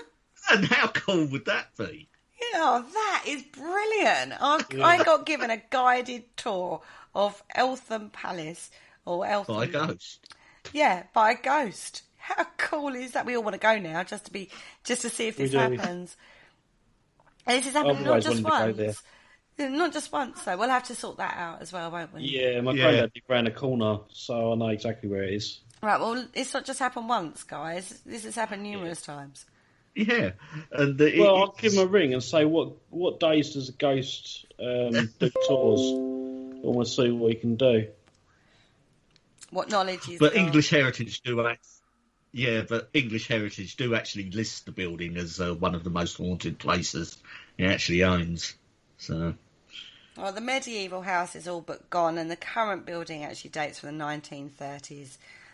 So you've got, a lot of Art Deco going on in there as well. Yeah. The impressive timber-roofed Great Hall was actually built in the 1470s by Edward the Fourth. Mm-hmm. Yes, the Fourth. Oh, I got it right. Now, that still remains. However, the bridge over the moat, which was built by Richard II, and the crumbling fragments of ancient walls are still there. So there are bits of it, the originals, but what you see now is the 1930s. Yeah. So, and you can probably, you can see why they used it for interior shots. Well, the interior shots for sort of, the Royal Yacht Britannia and stuff like that. Mm-hmm. Because that is pretty much the same timeline. And as it said, the exterior they used as Government House in Bermuda, I believe. Mm-hmm. Now, there is a complex network of tunnels in and under the palace. Okay. Now, they reckon that this was an ancient drainage network, but others suggest that they were used by members of the royal family to enter and leave the palace without being noticed. Okay. For their discreet liaisons. For discreet liaisons. Wouldn't surprise me. Now, we are going to jump a little bit, guys. We're going to go to Winchester Cathedral in Hampshire. Okay. Okay. Yeah. Now, there has to be a cathedral in there, right? Absolutely. There's got to be, yeah.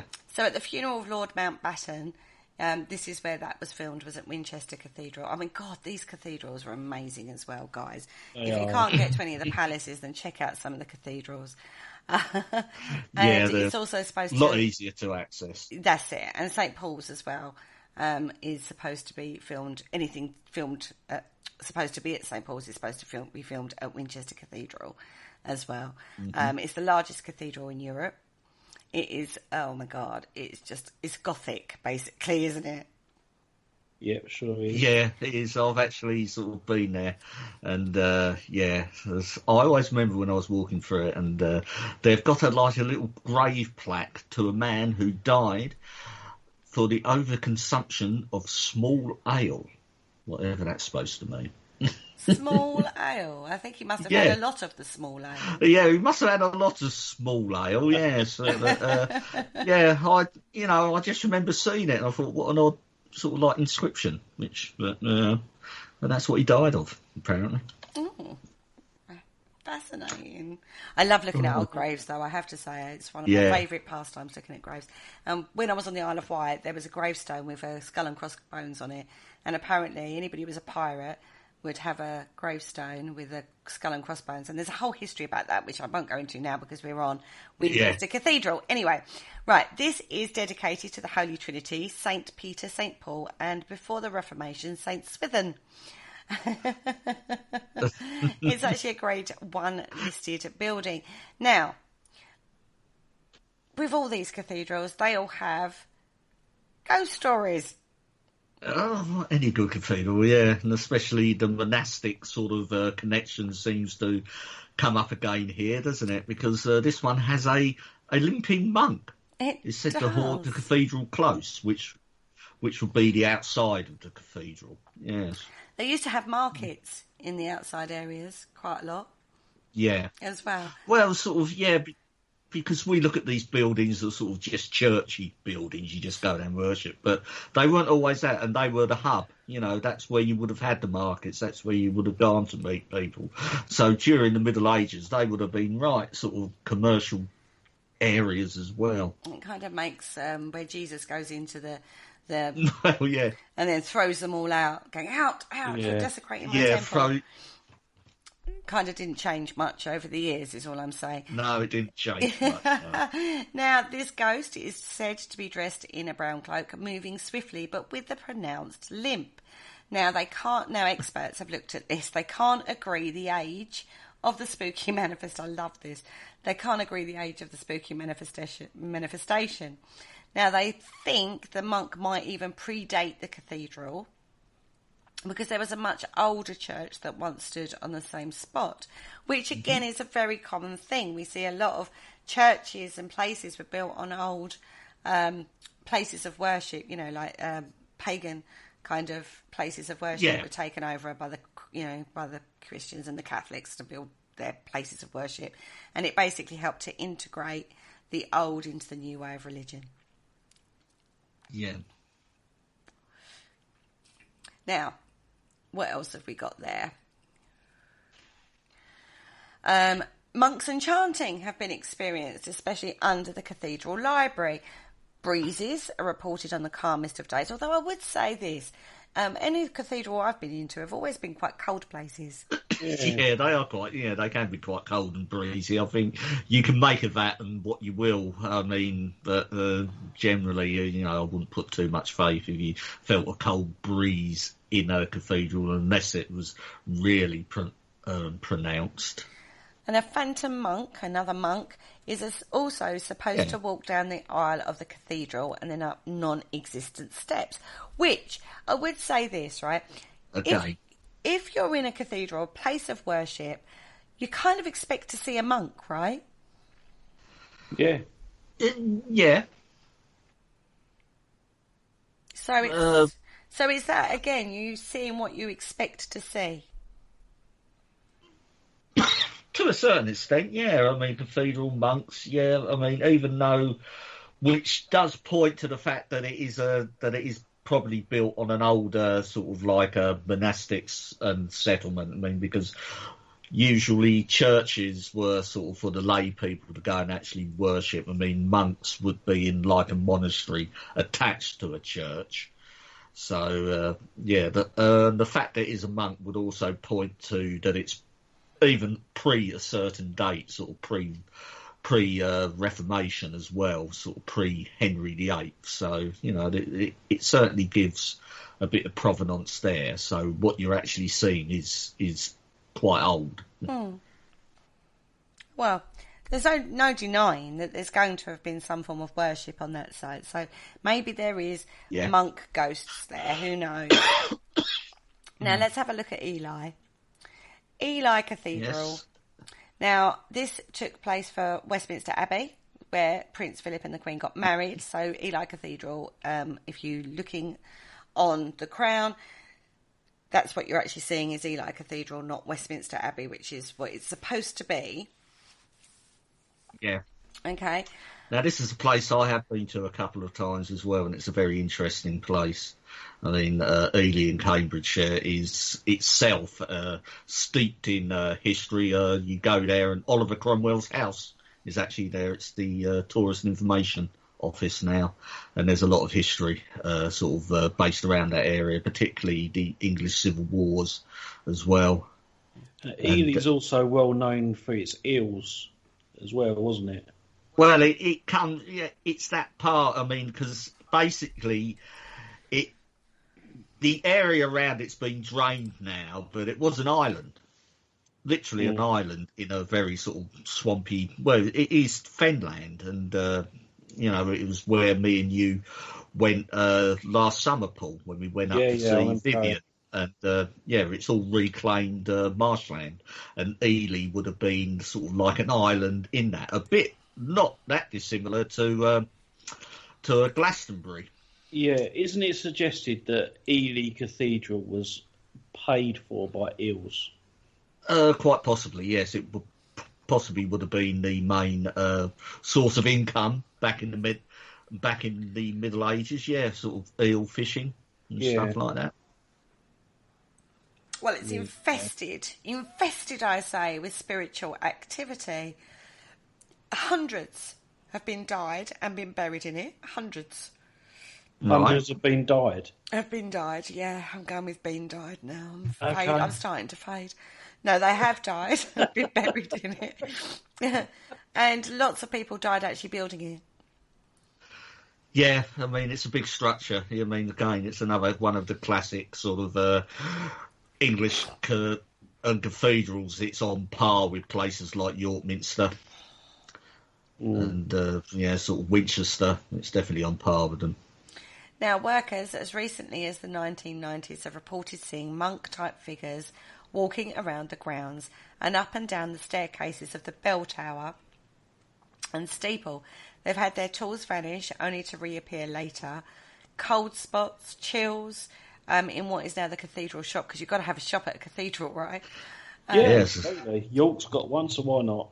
I have to say, I'm a bit of a sucker for a gift shop. Oh, yeah. I do love a gift shop. And the shop is probably the most famous part of the building, known for its paranormal activity.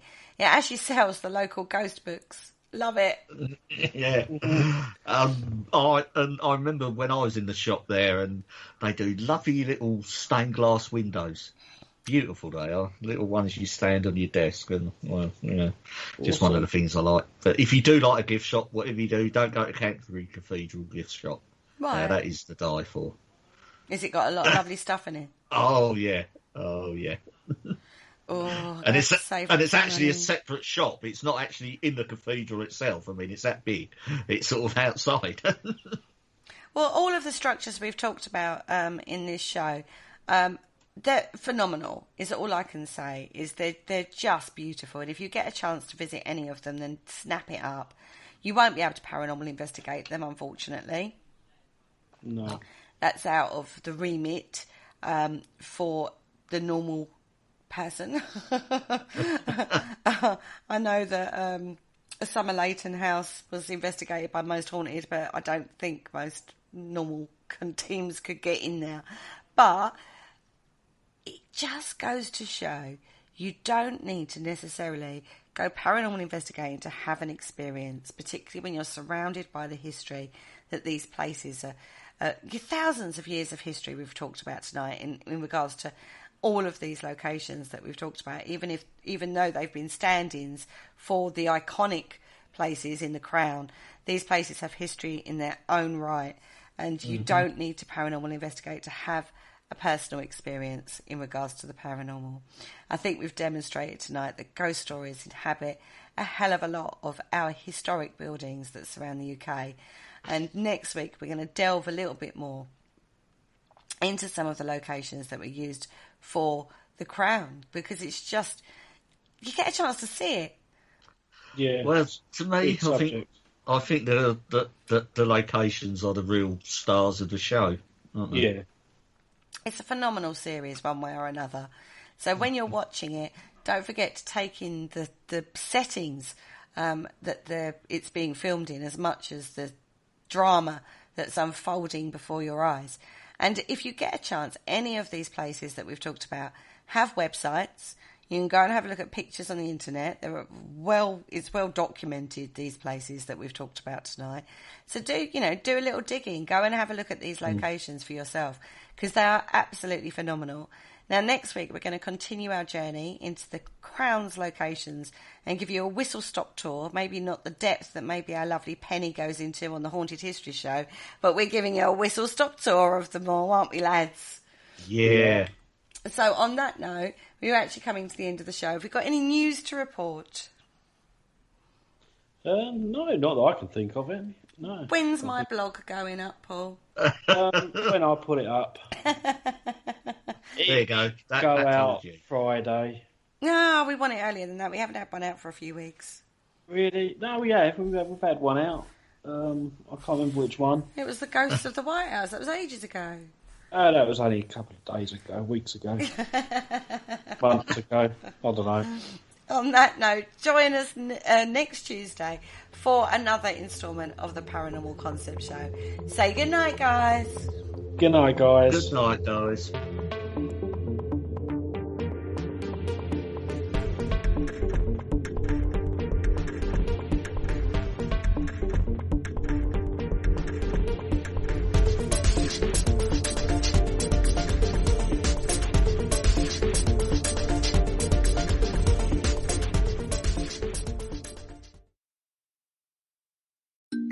At the Bank of Antandek, the CEOs are discussing digital banking. Dek, digital is our destiny. You said singing was our destiny. Look how that turned out. Picture this, the world's first virtual bank. Oh, will there be virtual hobnobs? Meanwhile, at Santander, they're keeping the digital stuff simple with My Money Manager in their mobile banking app, which sends you useful notifications so you can stay close to your money. See what's possible at Santander. 16 plus applies to Santander credit cards, current and savings accounts accessed via mobile banking. T's and C's apply.